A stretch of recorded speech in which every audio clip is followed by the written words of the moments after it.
dito na lagi ang naging tahanan sa lungsod ng Maynila na Maisog, di ba? Walang nag-welcome na iba pang kundi dito sa Maynila, yung Siksik-Liklik. Mamisquote na naman ako. May nag-welcome. Pero lagi ang tahanan ng Maisog dito. Bukod sa Davao, dito sa lungsod ng Maynila, di ba? Dito kay Andres Bonifacio, isa rin biktima ng korupsyon. Ngayon, hindi ko na patatagalin, tatawagin na naman natin ang paborito ninyo, ang kuya natin sa Maisog, ang kuya ng bayan, si Kuya Benj, para magbigay din ang kanyang madamdaming mga pahayag. Lalo na ngayon, na tayo ngayon ay live na live sa mga social media at sa mainstream media, i-correct natin, itama natin ang mga balita, ang fake news. Okay, magandang gabi po mga kapwa ko Pilipino na nagmamahal sa tunay na inang bayan. Ngayon, kanina po nakapagsabi ako na walang bayag si Browner. Liliwanagin ko po, sadyang walang bayag si Browner sapagkat hindi niya kayang gampanan ang kanyang tungkulin na protektahan ang taong bayan, samahan ang mga ordinaryong Pilipino na nahihirapan dahil sa mga magnanakaw na politiko. Nananawagan tayo sa kanya, hindi tayo nakikiusap, kundi inuutusan natin siya na pakinggan niya ang hinaing ng taong bayan na sawa na sa korupsyon na nangyayari sa bansa. Hindi na kailangan ng investigasyon sapagkat sapat na ang 3 videos na pinalabas ni Saldico para ipakita niya sa taong bayan, na ipakita niya sa taong bayan na ang kanyang sinumpaang salaysay ay kanyang susundin. Ano po ba ang kanyang sinumpaang salaysay? To serve and protect the ordinary people and to preserve the Constitution, not to protect the corrupt politicians. Kaya Browner, kung mapapanood mo to, kung maririnig mo to, pakinggan mo ang milyong-milyong Pilipino na sumisigaw na tama na, wakasan na, patalsikin na natin ang punot dulo ng magnanakaw na nakaupo sa Malacanang. Sumama na kayo kasama ng pinapanawagan ko ay ang ating PNP Chief General Nartates. Sana imulat ninyo ang inyong mga puso at isipan. Huwag kayong magmulat sa pera o kaba ng bayan na tinatapal sa inyong mga mata para maging bulag-bulagan. Lumabas kayo, samahan ninyo ang mga ordinaryong Pilipino na ayaw na sa korupsyon na nangyayari sa ating bansa. Nakita nyo naman kung ilang milyong Pilipino ang lalabas mula ngayong araw hanggang 18 para suportahan ang panawagan ng bawat isa na wakasan, tapusin na ang nangyayaring lokohan sa administrasyong ito.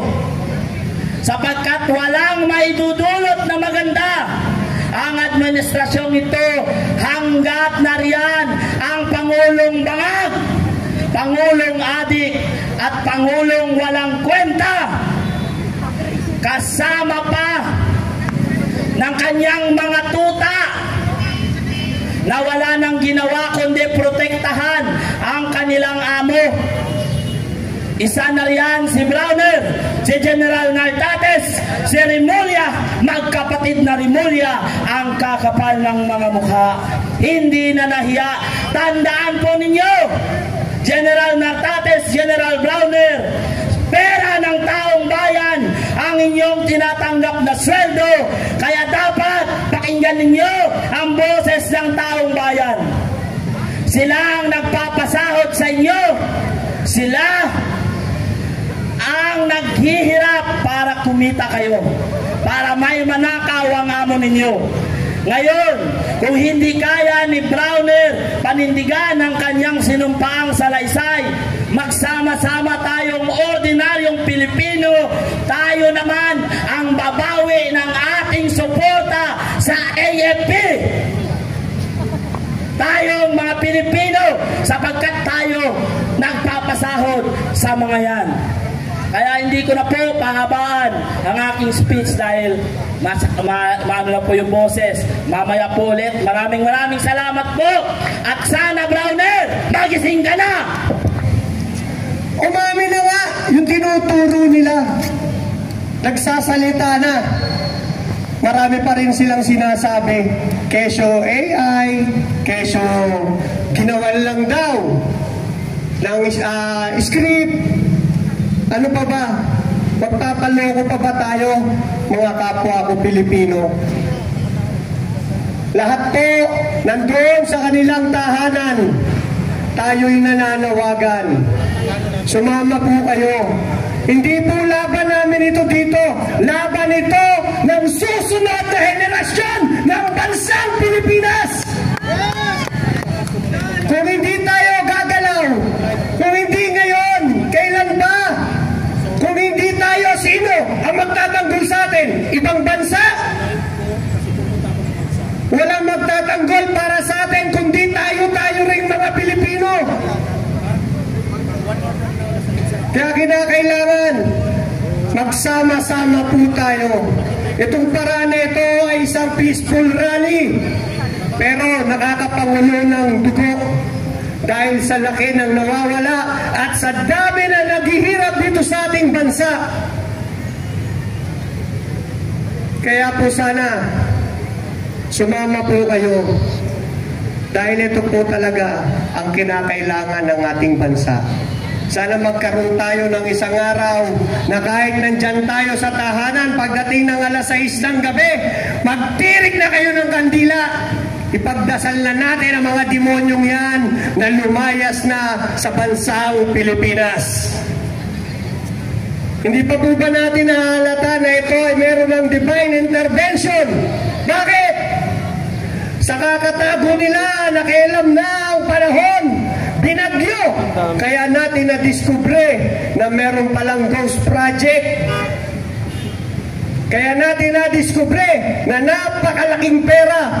Yan palang po ay sa flood control.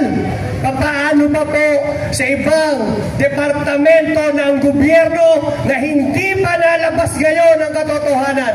Tinitiyak natin na meron ding korupsyon na nangyayari dyan. Nauna lang itong flood control dahil nakialam na ang panahon. Kaya sana nakikiusap po tayo. Laban na natin ito. Nandito na po ang ating mga kapatid sa Iglesia ni Cristo. Nandito na rin po ang ating mga kapatid sa JIL, KOJC, ano pa po. Andyan na rin po ang iba't ibang grupo ng mga relihiyon na sumusuporta sa atin. Bakit po?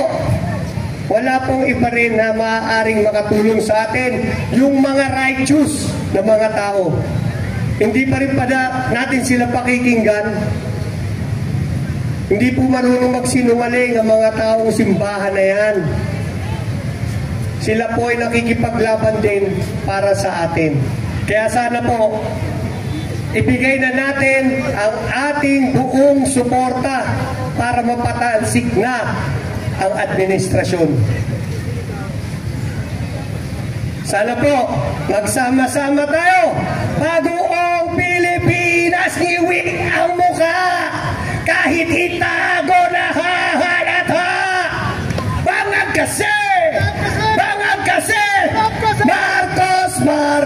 Marcos resign. Maraming salamat po. Mabuhay ang maisog. Mabuhay ang Reforma Pilipinas.